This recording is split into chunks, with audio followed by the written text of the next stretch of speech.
tackling tough topics to help you think reasonably about life's most important issues. This is Thinker Sensitive.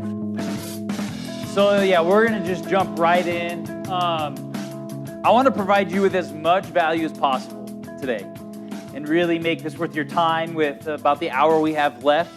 So be ready to take notes. I'm going to pump through some information real quick. Then I want to give some time to do some question and answer. The best thing I think we could do is talk about your actual specific needs and how I can help you and those types of things. So we're going to just pump through information and then get to that question and answer time so that we can really get you what you need. Like it was said, my name is Tyler Hill, and I co-own Loyal Coffee, which is a really fun thing. It's actually a collaboratively owned coffee company. So we're equally owned and operated by 6 baristas. So we were all coffee professionals here in Colorado Springs and had started some other businesses and then came together to start Loyal Coffee. And as was said, I also own a consulting firm called Meaningful Hospitality. And what we do there is we help people create meaningful experiences for guests. There's really 3 main facets that we work on. First is we teach you how to hire people better. And then what we do is we teach you what's called employee experience, which is how do you onboard and orient and bring your great people that you worked so hard to hire into your culture, your company culture. And how do you create a system where you can keep them for a very long time? One of the things we'll talk about is why is it so hard to retain millennial employees? And then we teach you how to take those wonderful people that you hired, trained, brought onto your culture, and how to train them how to create meaningful experiences for your guests. And so my wife and I also do that. I have been married for 5 years. I have my first child on the way here in February, which is super dope. There are 4 things I really love in my free time besides my family. 1 is the Colorado Rockies. 2 is the Colorado Avalanche. 3 is a team you may not have heard called the Tottenham Hotspurs, a soccer team in London. And 4th is Disneyland. And those are the things that I spend all my free time doing when I'm not helping other people create meaningful experiences for guests, which is really what my primary role at Loyal Coffee is Director of Guest Experience, helping my team create meaningful experiences for their guests. But what's really interesting, and part of the reason why I'm here, is because I am a millennial. I think like a millennial. I talk like a millennial. Many would say I dress like a millennial. I shop like a millennial. Which means I have heard the general stereotype of how many people perceive millennials. I've been told to my face the myriads of things that many people from other generations think of me and my people. That we are entitled, we're lazy, we don't respect people older than us, we don't have respect in our DNA, we're arrogant, things like that. I've been told that right to my face. But I also employ millennials. I'm a leader of millennials. My entire staff is millennials, which means I also get to lead and hire and fire and work with millennials in a different capacity. So while I do get to live on one side of the coin, actually being a millennial, I also get to live on that other side and interact with them in a different way, which in all honesty means from time to time, I've also contributed to the negative stereotype about millennials once in a while, where I've felt some of the things that some people have said even about me. I've even felt that about some of my peers, some of my employees, some of my team members, right? And I get really excited about talking about this because I really do feel like there's some perspective on both sides of the coin that I hold, but also because everywhere I speak, every panel I'm on, no matter what state, no matter what city I'm in, I am always asked about how to deal with millennials. Every single place.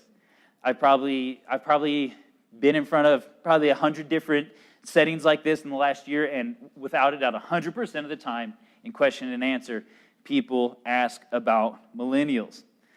And so I've had to think about it a lot because I know that's what the people need, and that's what you need, and that's what we all need. The highest percentage of the workforce now is made primarily of millennials, and it's something that we can't ignore. We have to face it, and it is difficult. I'm not here to say that it's not. But here's the reality about millennials, is that this disconnect that a lot of y'all feel with millennials isn't something new. The reality is that the chasm between generations has always existed between generations. I think one of the things that's sort of frustrating to me, and I think is just really fascinating, is how the narrative is as if millennials and young adults and this generation is so wildly different, as if this is the first time there's been a disconnect between one generation and the other. And a lot of you maybe feel that way, and maybe y'all are contributing to that. But I'd like to suggest that you're actually wrong and wildly wrong. Every generation is different than the other. That's why we classify generations, because they're different. Now, there's a great movie that shows you a little bit about what this is like. It came out in the 60s. It's called The Graduate. Anybody ever seen The Graduate? It's a nice story about a young man who graduated school. And his parents told him, you know, the future is so bright for you. We know exactly what you're going to do. You're going to work in plastics, they told him. Plastics, the new industry. This is so great. And his parents and his friends and all of his parents' friends were telling him, you got to go work in plastics. And throughout the whole movie, you see all this imagery of him in a glass box. You see it inside like a little fish tank, and he falls in the water. He's always behind a big window, feeling trapped by the vision and the ideas that other people have for him. And the more and more he goes, he gets tempted by some people in his life, right? Miss Robinson and these people kind of giving him some windows into some other perspectives of life. And he keeps getting tempted and seduced, trying to walk into these other areas of life, while still his parents and his parents' friends are always coming down on him saying, listen, we're the smart generation. We know what the world is like. We know how to live. And the younger guy saying, I think there's another way. What ends up happening is he ends up running away with his girlfriend on a bus. And the last scene in that movie is pretty much where you see his face and he goes, oh crap, what am I doing? I think what's interesting about that is no one was willing to understand each other in this. There was a giant disconnect between two generations. And what happened is it continued to widen the gap between the two generations that didn't understand each other, that didn't really consider what the other one wanted or needed. And I think that's really what's happening here.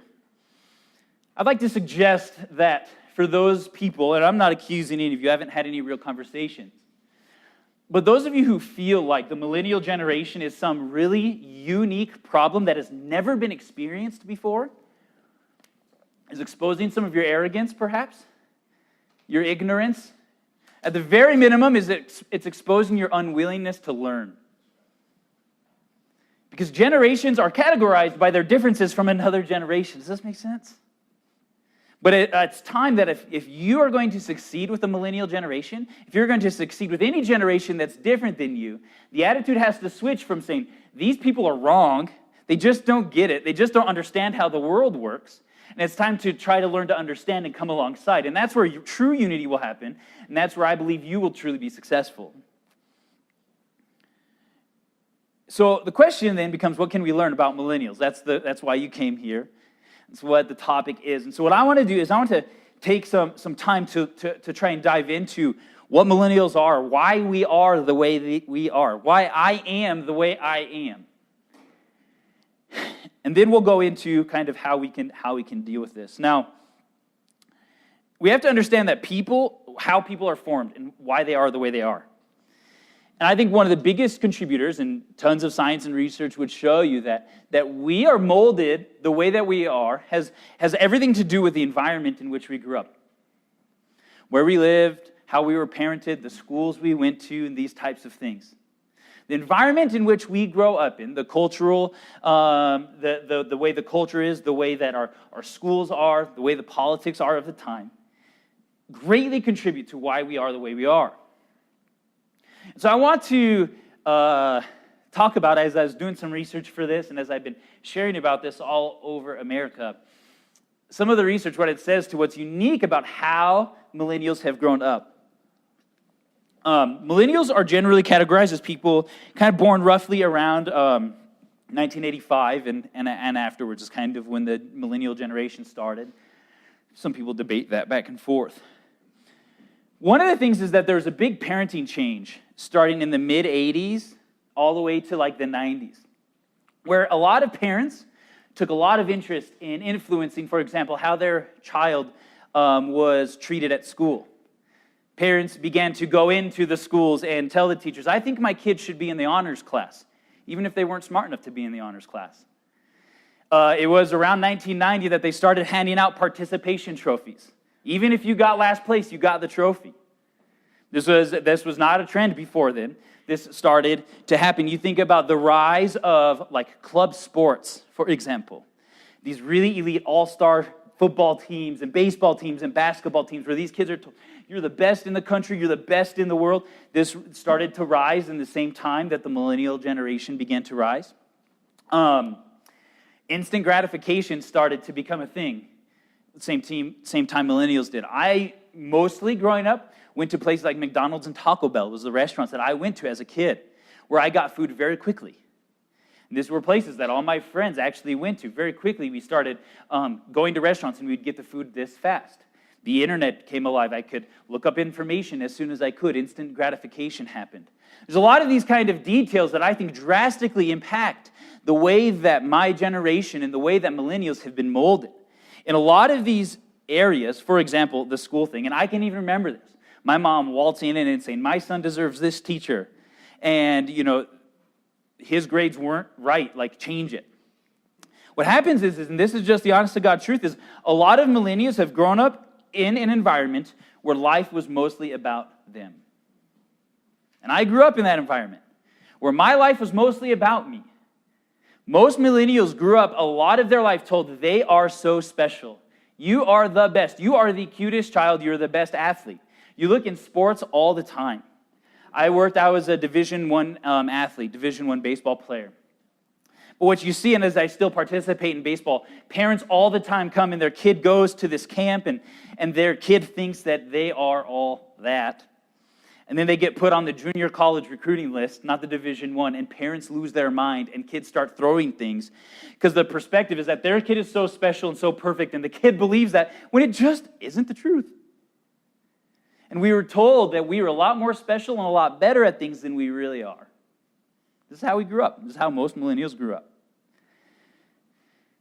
So what happens?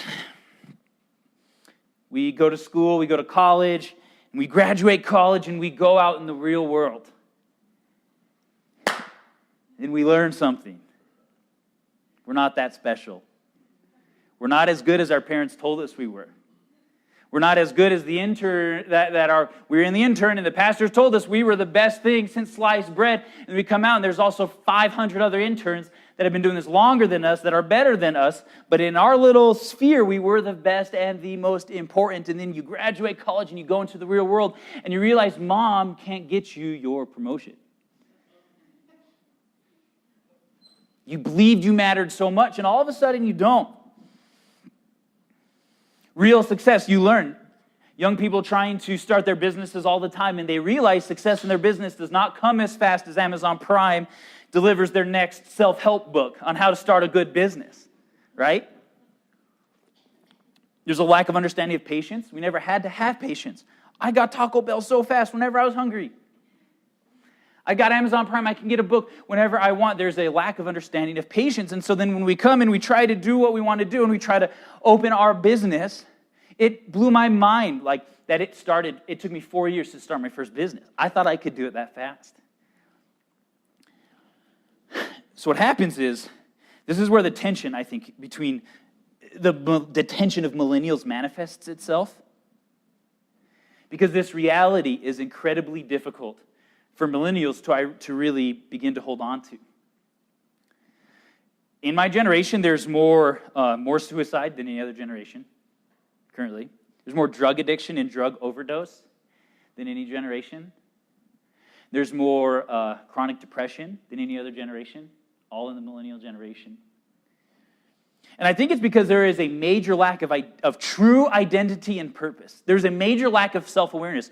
Who am I really? What am I actually good at? What meaning does my life really have? A lot of millennials grew up, a lot of their life being told falsehoods about themselves. They come into this reality and they learn who they really are or who they really are not, and they have to come face to face with this. And so with this major lack of identity comes the depression, the drug addiction, the suicide, the addiction to cell phones, to get us out of this reality that I'm not who I thought I was for my entire life. We're searching for meaning in our life and work.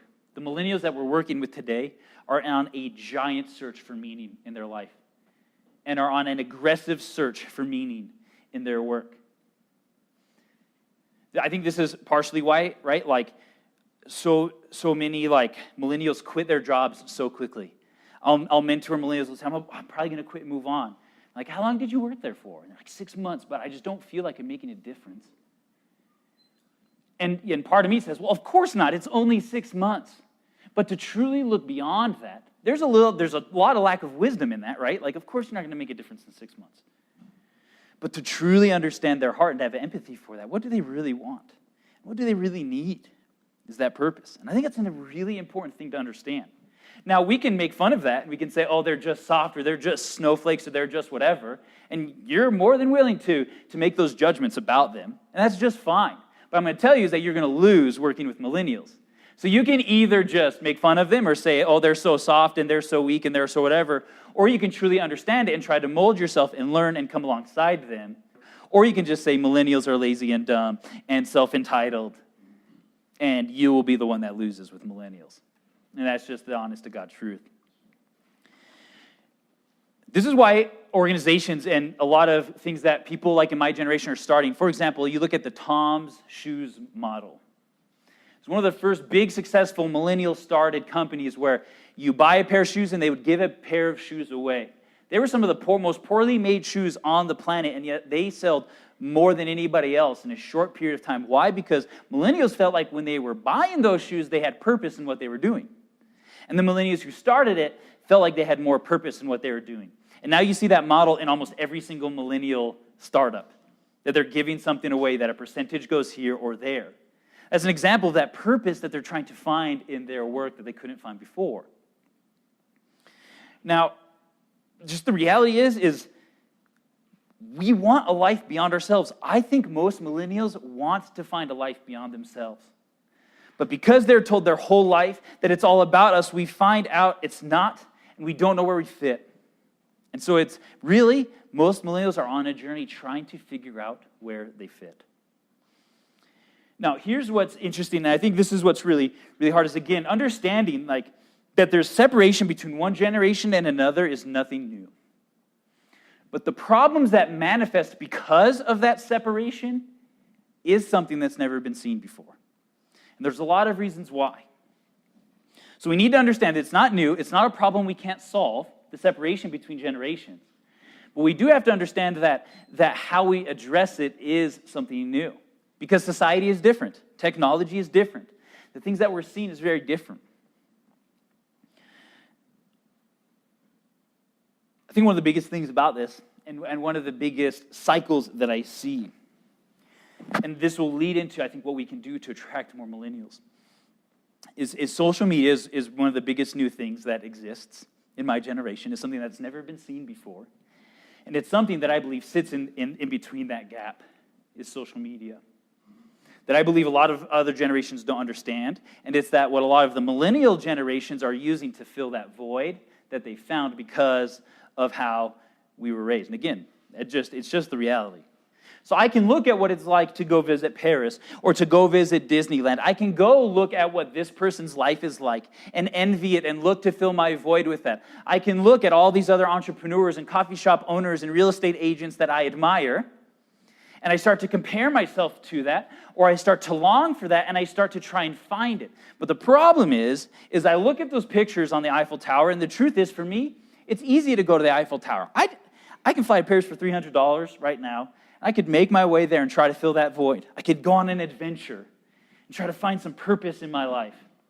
But then you go and you find out it's actually disgusting around the Eiffel Tower, and there's a lot of people, and it's not as fun. So then I try to go to Disneyland, and it's so gorgeous, and all the pictures are so great, but none of the Instagram pictures or none of the research I did, they really told you how long the lines were and that it would cost you $1,000 by the time you're all done.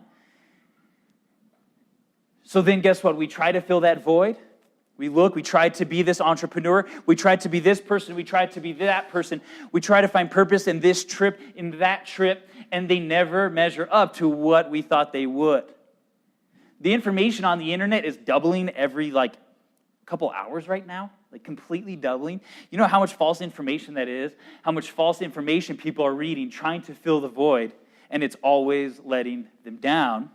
So then what do? They go to Disneyland, and it's not as good as they thought it was. It wasn't as fun as they thought it was. It didn't fulfill them. So where do they go? Back to their phone to try to find something else. And it's this cyclical nature that I really believe is leading to a lot of the problems that we're facing with millennials. Is a cyclical nature of trying to find purpose, not finding it, and trying to find another thing that fills the void. Does that make sense? So how do you attract millennials? What do we need? And I think this exists both in how do you attract them to come into your business, or how do you attract them as leaders and owners? How do you attract them to consume your product? First, I think millennials need authenticity. They need truth. The misconception is if I do this cooler, if I hang cool lights over the stage, or if I'm dressed better, or if I'm cooler, that I'll attract more millennials because they care about the aesthetic. They care about this and that. That's not the truth. Millennials want someone who's real. Millennials want someone who's authentic, who's telling the truth. Millennials want someone who is who they say they are, who does what they say they're going to do. Because everything on social media says one thing and then they experience another. We grew up being told we were one thing and then we experienced that we're another, and that's what fills the void. So when we come across something that is actually what they say they are, that is something that you cannot let go of. Now, some of y'all might have an opinion about this person, but I know this person, I've met this person a few times. His name's Gary Vaynerchuk. And he's 50 some odd years old. Really interesting guy, probably the most influential person among all millennials right now. He's really not that cool. He's not that handsome. He leads a fairly boring life. He's in meetings all the time. But Gary V is who he says he is. And he does what he says he's going to do. And he's been a business person for a lot of years. And the proof is in the pudding. I did this and it works. He curses off stage. He curses on stage. He speaks at a church and he curses. He is who he says he is. Millennials don't like him because he cusses on stage. They like him because he's real and authentic. Again, he's not the coolest. He's not the hippest. He's real and authentic. That's why he's the most influential person of all millennials today. He says he'll send you a book on Instagram. He'll send you a book on Instagram. He has millions of followers and says, I like your comment. What's your address? Let me send you a book. He signed you a signed book, handwritten to your name. He's done it to me numerous times. He's authentic. They want humanity. They want to be known that they're human, that they're seen. At Loyal Coffee, one of the biggest things we say is we want to surprise people with humanity. Most coffee shops, most guest experiences, you're not really treated like a human. You're treated like a number, like a customer, not like a human. So we talk about surprising people with humanity. If you look at the Yelp reviews on Loyal, so Loyal Coffee, here's a shameless plug. We're considered one of the best roasters in America currently right now. We just won America's Best Espresso. Our roaster was in the top 6 at the United States Roasting Competition. We mail roasted coffee all over the world. We just sent $3,000 worth of coffee to Qatar, to a coffee shop in Qatar that wants it. So we unashamedly roast some of the best coffee in America. But if you look on our Yelp or Facebook reviews, less than 5% of them have anything to say about our coffee. Less than 5%. What do they talk about? They talk about how we make them feel. People literally say, I go to Loyal when I feel lonely. I go to Loyal to make myself happier. They talk about how we make them feel. You want to know how much time we spend training coffee? Guests don't come to our coffee shop for the coffee. And we make some of the best. And yet that's not why millennials come. They come because of how we make them feel. We make them feel seen and heard and loved. The way you can attract the millennials is to give them purpose. Are they coming to work for you because they feel purpose in the work? Are they shopping at your store? Are they going to your church? Are they going to your business because they feel purpose in shopping there and going there? That's what they want and need. They are all on a journey trying to find purpose. Do you want to know who has at Disneyland the longest, the position with the least amount of turnover at Disneyland? Is the janitors. It's interesting. Probably one of the worst jobs in the whole place, in theory.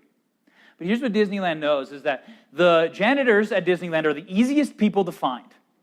They're the ones wearing all white. They have the cleaning tools. So all the guests in the park, when they have a question, it's easiest to find a janitor.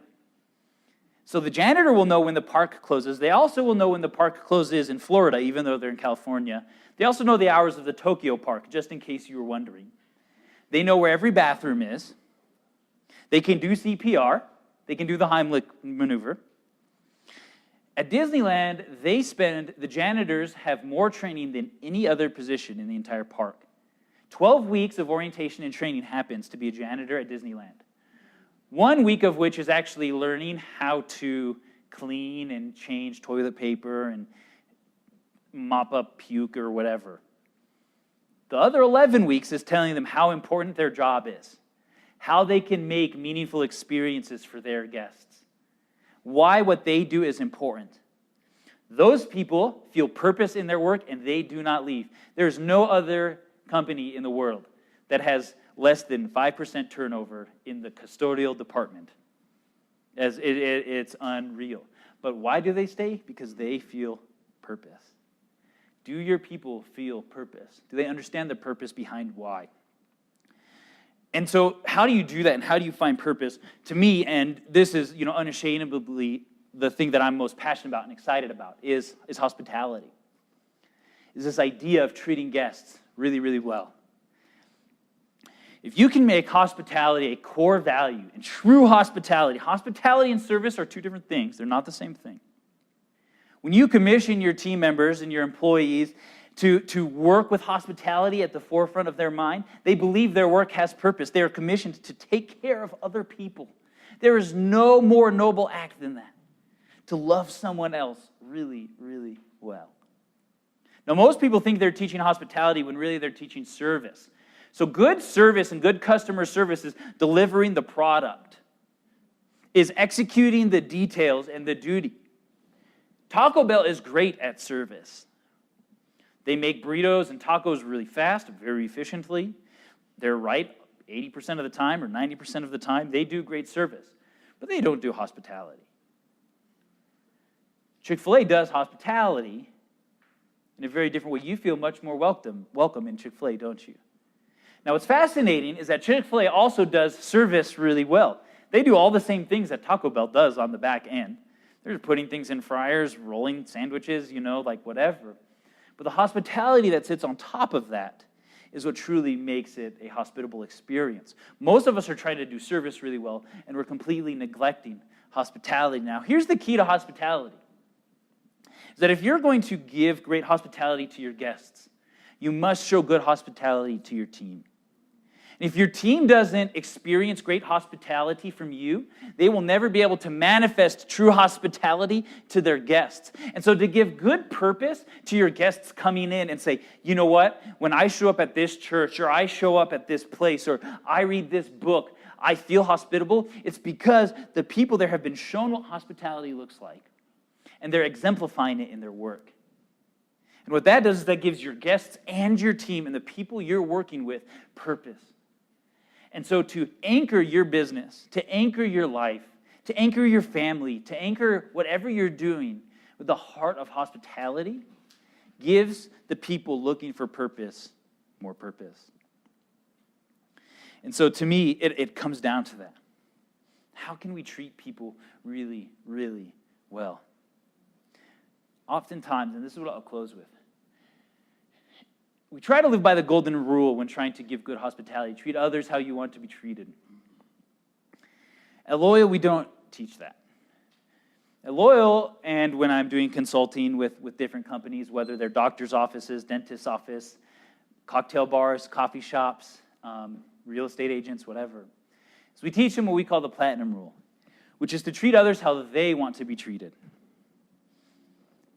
Way too often, we are creating experiences for our guests based on what we think they will like or based on what we like, not what the guest likes, not what the guest needs. We assume we know, but really it's through our perspective. At Disneyland, the engineers will roll through the park on these skateboards on their knees. And they'll roll through the park at 4 feet tall. Why?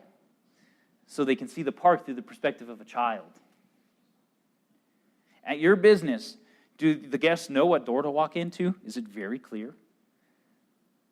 Do the guests, when they walk into your church, know where they're going to go? Are they greeted? The biggest staff at Disneyland is the parking staff, because that's the first experience a guest will have and is one that has a lot of potential to go haywire. But Disneyland said this could be one of the most complicated things in the whole park. We're going to put the most people on the parking project because they're seeing things through the perspective of their guests. What's the perspective? What does it truly look like to work for you? What does your guest truly experience? What's the first thing someone sees when they open your book? How can we look at things through the perspective of our guests and give them humanity in that experience, in which case it in turn gives them purpose, shows them that what they're doing has meaning. For more thinker-sensitive content, visit thinkersensitive.com.